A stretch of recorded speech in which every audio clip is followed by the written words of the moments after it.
Welcome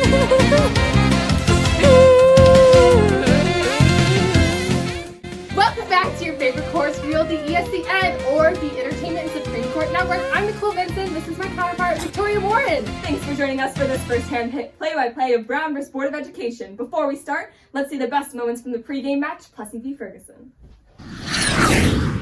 Here in this case, you can see a lot of good points being made, and it looks like Plessy might score with the pass from the Equal Protection Clause, and oh, it was a miss. Ferguson takes the win, and the ruling is separate but equal. Now let's flash forward to 1950 in Topeka, Kansas, where this current game will begin.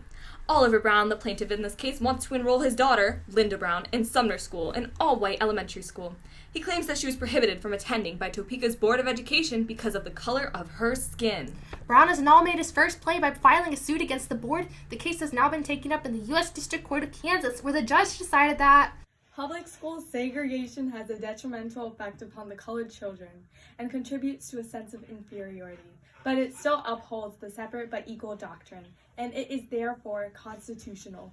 Looks like Brown took a hard hit, but it doesn't look like he's going to let it end there. We've never seen this before. The Supreme Court's in subs in 4 other cases: Briggs v. Elliott, Davis v. County School Board of Prince Edward County, Gabbert v. Belton, and Bowling v. Sharp. Looks like they're all going to be under the alias Brown vs. Board, Nicole. A fantastic move, making this a class action lawsuit and making Oliver Brown the principal plaintiff. I agree, Victoria, and I heard that one of the lawyers in this case was a Hall of Famer, Thurgood Marshall, who would later be appointed by President Johnson as a justice to become the first African American to serve on the Supreme Court.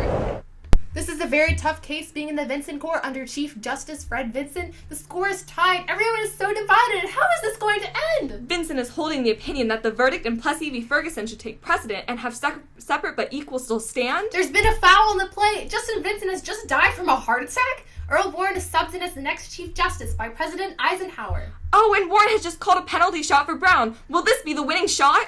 And oh, he makes it! Chief Justice Warren announced at the verdict that segregated schools were inherently unequal, and in the field of public education, the doctrine of separate but equal has no place.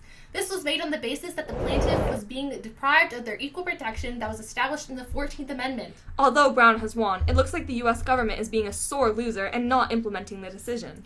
Even with that, it seems like it could segue into the civil rights movement, which can establish more desegregation in a lot of different factors. But I don't think any of those will be education.